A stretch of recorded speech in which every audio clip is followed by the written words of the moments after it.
Good evening, my people. Good evening. Nathan here, Together Trading. Just a quick Sunday breakdown for you guys, as we do every Sunday.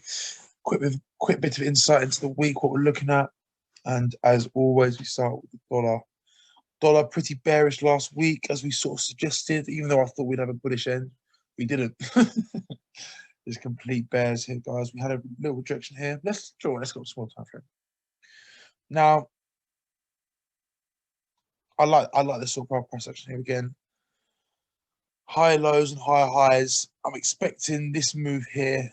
Well, to be fair, I'd like us to break above here. Above here is a lot more healthy. We're still in the range here. At least here we'll be in the higher leg of the range, if that makes sense. But one thing I want to point out as well, guys, the price action for this is looking very similar to the price action back at the start of 2018, and this went on for 4 months, guys. 4.5 months. So I just want to. Looks very, very similar. Very similar. So we could be in this range for a while. I suppose we've been in the range since December. So we're not far off the same sort of length, really, are we? So yeah, but really, guys, I mean, nothing much has really changed. You know what? You know my views. I said it last week. This week I would expect a move from here, and I'd like to finish up here. That's what I'd like to see this week. I mean, obviously, if we have an extremely bullish dollar out of the FOMC, which could potentially happen, we could even see our 92 leg to get hit, and that's when real shit starts to happen. But for now, this is my views. I don't want to butter more than I can chew. Realistic views, you know. So that's my first target. 912.5. My second is 92. That's what I am looking for. But I'm liking the formation. I'm liking this. High lows, 2 nice rejections there. I know he didn't quite break up here, but on a smaller time frame, we still didn't break the lows. So I'm still confident. I'm still pretty confident in this. Definitely. We're not sliding down too much. I'm liking our price action coming up. It's a slowly but surely kind of trade, you know. But that's what I'm looking at finding some USD bulls this week, which should be fantastic because we've got some good price action as well. So that's it for the DXY. Now the dollar index, I don't really like. It's looking a lot more bearish than this. I'll bring it up quickly. The lows have been breached. This level's been broken, and we actually come up for a retest to come back down as well. What time is it? Oh, it's 10 o'clock. Market's open. But it's all looking very similar, except I'd say this is a bit more bearish, I would say. But yeah, guys, pretty much exactly the same, pretty much. I would like price to stay above here. Above here it'll give you a lot more confidence that will stay to the upside rather than to the downside. Because at the minute, this chart is so much more bearish than the other DXY chart here, guys. I mean, we've got one move up here, rejected straight away. It's not looking good. It's not looking good here. And this is the broad Dollar Jones index as well. Sorry, Dow Jones index, sorry. So this is actually across the whole board, not just predominantly Euro USD. So it's a little bit worrying, but because we have got a couple of but it's fine. It's fine. No problem whatsoever. Still in the range. Unless you break below this level here, that's when you start to really panic. But for now we're fine. Staying at the lows. And there's nothing wrong with that whatsoever. Now for macro, guys, Wednesday we've got the FOMC and retail sales. FOMC is going to be the main market mover. But we more of the speech only because a few policies have already been spoken about in the last week, since 2 weeks ago prior, which we had the last FOMC meeting. So everything's really out in the air. Everyone sort of knows what's going on. Only Powell speaks about maybe inflation or the holdback theory, which I spoke about on the Sunday breakdown about 2 weeks ago. The slowdown approach, where they're taking the foot off the throttle, which would be very positive dollar there, because that means basically the foot off the throttle is basically they're saying they're not putting as much stimulus in. So basically saying that the dollar and the stimulus already provided should be able to do the trick almost, and they're helping the easing. They're easing off, which is definitely positive dollar, 100%, because the more money the more money being thrown in is causing heavier and heavier inflation. So where did I start? Sorry, Wednesday. So Wednesday's the big one. FOMC retail sales. Where are we? What time is the FOMC? Well, the core retail sales are 1/2. And we've got the main retail, we've got the month on month here. I mean, the growth is coming back into the dollar, so I can see this being. I mean, the forecast was already 1%. The previous was -1.4. So if we can get hit above here as well, that'd be really big. That'd be a good push for risk and actually a good push for dollar as well. That'd be great for stocks as well. Really good. Yeah, so I can potentially see some good numbers coming out of here because the growth for the growth of US is definitely coming back, and it's coming back a bit quicker than maybe they would have thought in Q4 as well. So that's something to look at, definitely. Thursday, building permits, jobless claim, and manufacturing index. All three of them combined would be a very big mover. They're all the same time as well, yeah, pretty much the same time. Yeah, all three together, if we get a hit or a miss, it's going to be a big move. And okay, I say this every week, but just to drill it in, you guys, macro data doesn't really mean much unless it's a big hit or a big miss. When it's above expectations or below, that's when they move big time. That's essentially the sort of the big catalyst that could last not just a day, it could last even a week time as well, because it's the big catalyst into the growth of the economy. So that's it for dollar. So on the whole, guys, I'm looking for a bullish dollar this week. That is my summary of dollar this week. I'm looking for bulls, short-term bulls. That's what I can see with the dollar. Now, let's get into Euro USD, second most important chart. Now, Euro USD looks very interesting. Now we had a bullish week, and I did sort of state that we'd have a bullish euro as well as a bearish dollar last week, and they've come true, which is good. But I think we might get a little bit more of an overshoot now. I think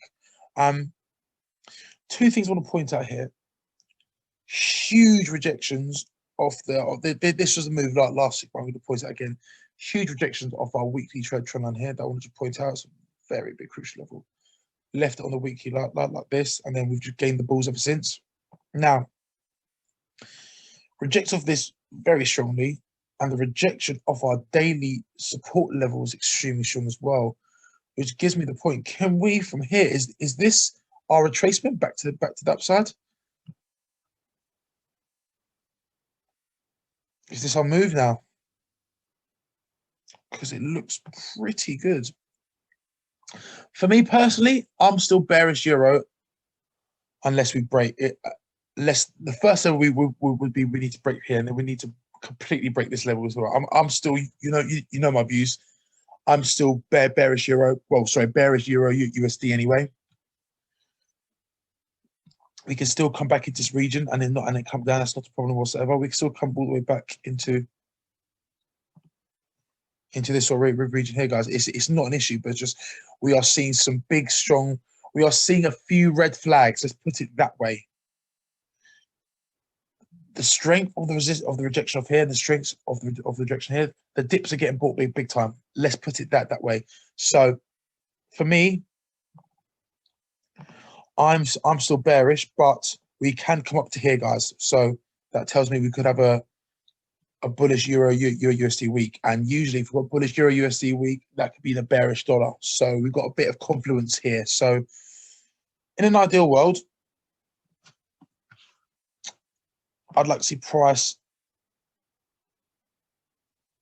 bounce off here.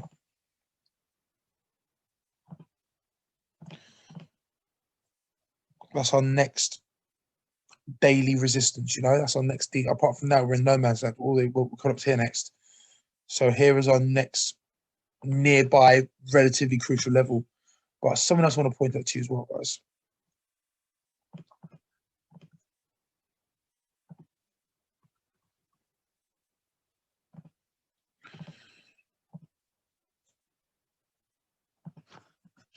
Test, break, retest.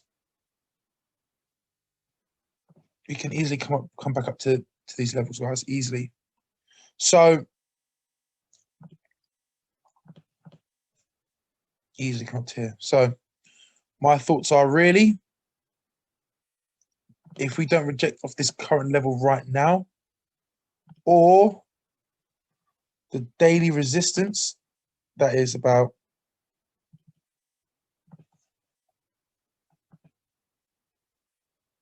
50 pips away, then we have got room to the upside when we get into our dangerous territory again. This is the danger zone right here. This is the real make or break here for euro and dollar, both. So I don't really want to see price back up to here because that's just a bit more dangerous. You know, I'd like to see price stay down, gives me a bit more confluence. But the deeper the retracement, the bigger the move anyway. So it could work out well, but it's just a bit more treacherous around these sort of ways, you know. So that's my views. I mean, really,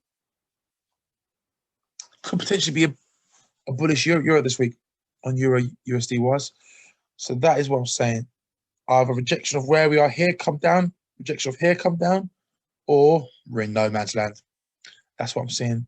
Got quite a big week for fundamentals for Europe as well, mostly for Germany because they're obviously the main rider in all this, which is they're carrying the whole euro economy. So really, Euro's data that doesn't matter anywhere near as much as Germany itself because they're carrying the whole thing. Because Germany just collapsed, the whole euro's done.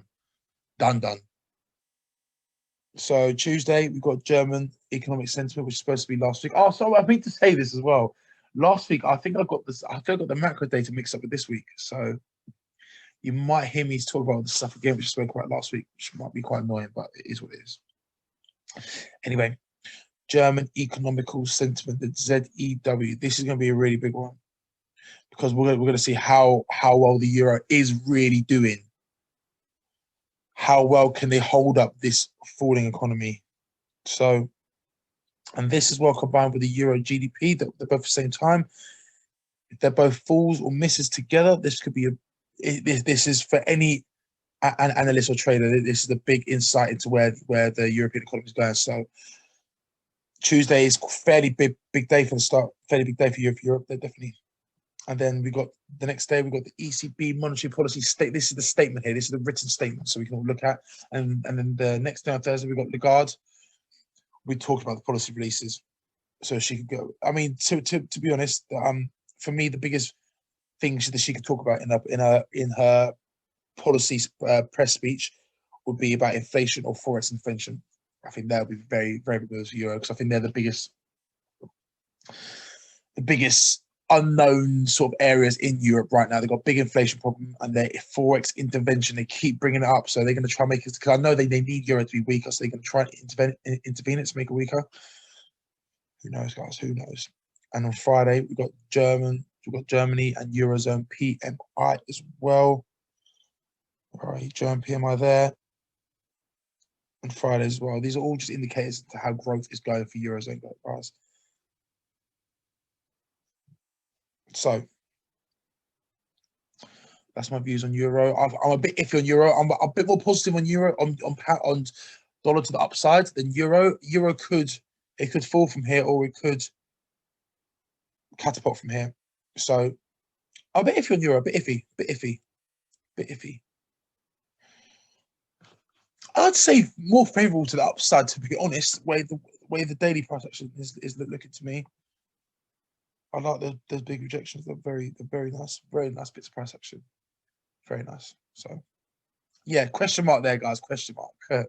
So next big boy, GBP USD cable. Now, I'm very bullish pound. As hopefully the rest of you are. I've said my reasons why. Previous posts. I'm not going to go over too much now. This is just talk about price as we speak. So I mean, I know I said this last week as well, but I'm waiting for a decent pullback. I don't think we're going to get one. But the big but. Last week we rejected off Q1 of 2616's lows, which is a pretty crucial level here. I'd love. Do you know what would be amazing right now to get a nice pullback in dollar to come back down to here, or even below here would be an absolute dream. I don't know if we're going to get it. I mean, we had such good GDP data last week. The macro data is coming back. Brexit's out the way. Our vaccinations going through the roof. I see no reason for pound coming down. The only reason for pound coming down is either a really strong euro or a really strong dollar. That's the only way round. That's the only way we're actually pound coming down. So the strategy for pound is buying any dip you see. Been eaten up all year anyway. Since October, any dip has been eaten up big time. But crucial level here. Crucial level here. I think we should break past with no issue whatsoever, but I can expect the intraday pullback or some sort of rejection off here. So any dips, guys, dips are getting bought big time. The daily rejection here, we actually struggled to break this level here. So hopefully we can fall back off here, come back down to this sort of region here, which would be absolutely beautiful. And then from here, guys, we can ride the wave. First target, 43. Second target, 47. That's what I'm looking at pounds. That's what I'm looking at now. For pound, what do I see the macro data? Oh, sorry. Before I look at that, let's look at Euro GBP as well, because that's I did a video of this in the group actually, so have a look at that if you're in the group, guys. Big dive on Euro GBP. This week we're coming to further, but we didn't break last week's low, so we could be coming, and we're at a sort of consolidation here. We're at the sort of pretty crucial support level here. So this is what I'd like for, as I spoke about in the video here, and I've seen on the hour chart as well. We didn't break the lows here. This to me is a good buy, really good buy. We expect the price to come back up to this region here.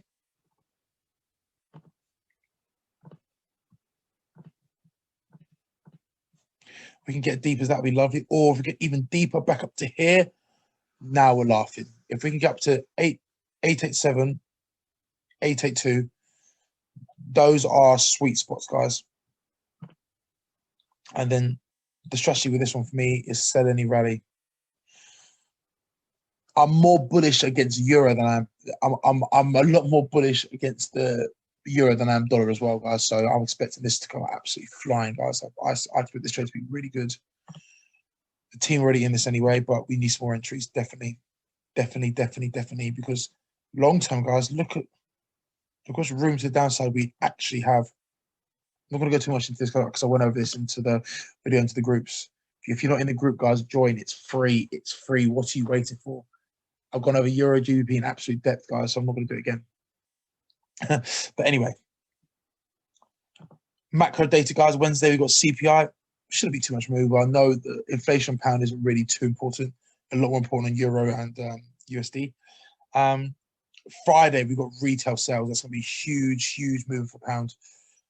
For retail sales, especially for GBP, is going to be a very big move. You know, us Brits like to spend, and for our economy, the retail sales is a very big growth indicator. I know it's big. It's a big growth indicator for any economy, but for the GBP, it's extremely big, guys. So that's my views on pound. Bullish pound, very bullish pound. But I can see a pullback. So yeah, let's keep our trigger fingers ready and wait for the pullback. Now, let's look at AUD as well.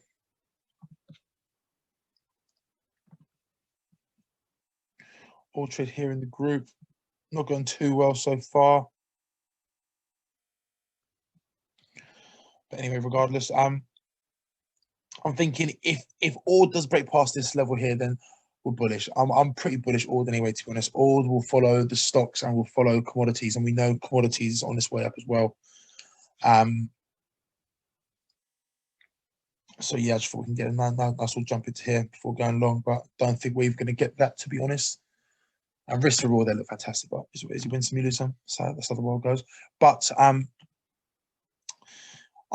am looking. Any sort of dip in AUD I'll be buying as well. Any guys work basically any sort of risk G10 should be getting bought, guys.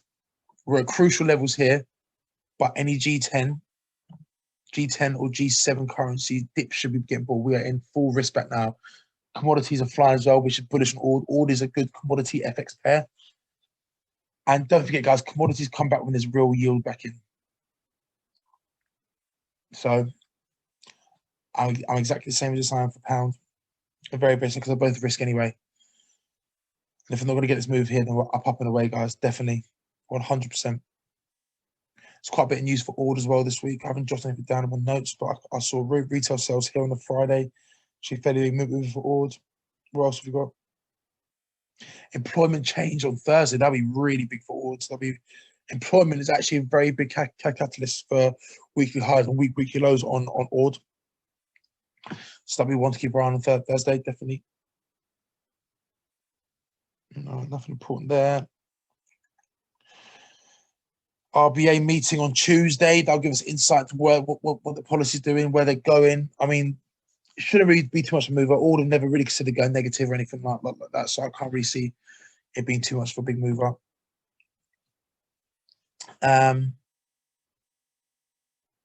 Next, we'll look at gold. Now, gold on the weekly to me is just looking bearish, isn't it? Let's be honest. I mean, we sort of jumped up there. Maybe get pushed. I mean, interesting. If you look on the 4 hour, if you look on the small time frame, we're definitely going up. It's just how high up. Do you know what I mean? We're going to get either reject of this level here. We can go up this level here and sink back down. But yeah, I'm bearish gold. Yields coming back, growth is coming back, which is bad for gold. Dollars coming back as well, so it's pretty double bad for gold. If I'm completely honest, double bad for gold. I mean, a good sell would be ideal here, wouldn't it?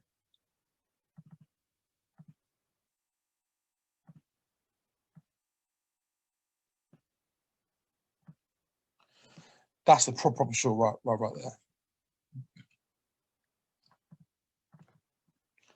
So yeah, I'm intraday. Intraday I'm long, but definitely bearish. Definitely bearish. Price actions. I'm bearish gold with price action talking. How price action is telling me, that's how I trade. I trade on what I can see, not what I believe in. So what I can see is price coming up to here or here or here. Those are sort of regions. Most likely is probably going to set off here depending if the dollar comes back in time, because the yield's back, risk on his back. There's no need for gold in this environment because there are higher yielding assets. No need for gold. Now silver, on the other hand, silver's different. Gold's more like risk off. Silver is a precious metal that's got different values, and I don't think it will follow gold into such negative territory. Don't forget, commodities are on the up, guys, are on the up, and so this could benefit silver. Silver is used. The physical demand of silver is used so much go forward into our future. I'm not going to go too much about it because I spoke about it a lot in the group. But mate, silver looks bullish. This level here is a little bit worrying. I mean, unless we clear here, which is looking like. I mean, look at that trend line. It's the steepest trend line. Do you know what? I kind of take back what I just said. Let's be cautious here. Let's be cautious here. Just like a little cup and handle pattern, little handle there. We could break out to the upside, yes, but personally, I'd like a bit more of a discounted price if I'm going to go long, and especially seeing as gold looks like that, it wants to sell off, and gold and silver normally follow suit, even though silver's not really risk off. It's a sticky one, and as we know, the price of silver and gold is very manipulated as well, so I could definitely see price coming down. So to me, price action looks a bit bullish, but fundamentals are bearish. So I'm not going to trade silver really. I'm just looking from outside point of view. But to me, weekly outside of point, long-term point of view, we're bullish. Look at it. Long-term point, we're bullish as hell, but we're at a hurdle right now. So we've got room to come down. That's what I'm saying on that price action right there. Let's look at a couple of now. Wow. ZAR had a ridiculous week. So EM had a fantastic week. We're coming down. We're coming down big time. With this level here, any rally's getting sold off. I feel like there is the risk in EM is a lot stronger than anywhere else as well. So when it's risk on, you go straight to EM, guys. It's highest yielding, and that's where all the market is as well. So I can see Price coming down to here. That's our first target. Pretty much 14 psychological level. That's our first target, and I can see it coming further. To be completely honest, guys, I can see it coming further. Risk is back in full flow. The only way to come back around here is just a really big risk off happening, really big. And I can see a black swan event happening, but it's nothing you can call. Do you know what I mean? It's just one of them ones. But yeah, I can see USD ZAR coming down to 14 easily with ease. Mexican peso, same story. Not as strong peso, but we're coming down big time. Look at it. Any rally just gets sold. Risk is in full flow. Next target is 1972. After that, almost 1900, really. And now also with oil coming back as well, let me have a look at the Swedish krona, sorry, the Norwegian krona, and also the Russian ruble as well. Because with these back in flow, I think the Russian ruble, yes, the ruble's looking, price action ruble looking really good actually, because we've got a long way, we've got a lot further to come down. With the oil prices come back positive as well, that is good for the Russian ruble. So I can actually see price, the ruble can come all the way down here. 70 is next target. I mean, it's a big move coming down as well. Big move.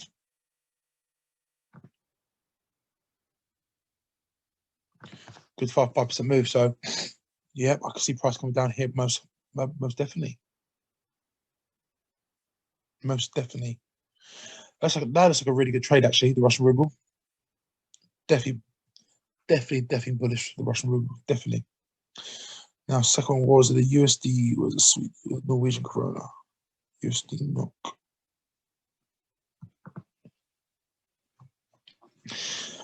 This looks really nice. This is coming all the way back down. The big spike up. We're coming down, baby. We are coming down, especially as oil price coming back. We're coming down. With the yield coming back, yeah.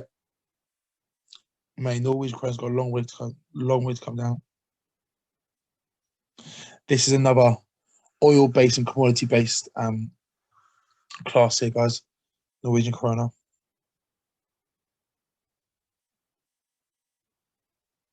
I mean, long term, it can definitely come down here. This is with the world in a good place if we don't get this black swan event, by the way, guys, and I am expecting this, so I don't want to look too far into the future. But yeah, guys, that's my view for FX at the minute. I'm looking for risk on. I'm looking for risk on this week. Sorry, do you know what?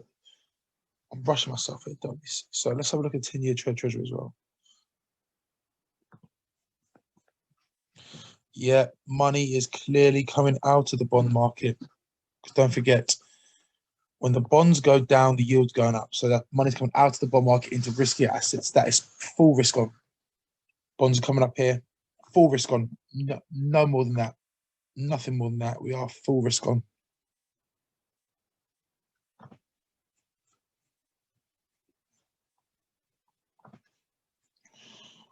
It's a good trade. We traded here on the group as well. Pulled out a little bit too early, but it's not an issue. I'm bullish S&P till 4,000. Then that's the real sweet spot. As I said before, every big pullback / crash that we get in the S&P 500, the big pullbacks are in between the 141 extension region and the 161, guys. So just keep that in mind. Keep that in mind. We could get our black swan event around this sort of region is happening very, very fast, guys. So just keep your eyes out, yeah? Keep your eyes out. But that's it for me. I'm looking for big risk this weekend. Sorry, this week coming. Let's do this. Let's get it, guys. Let's get it.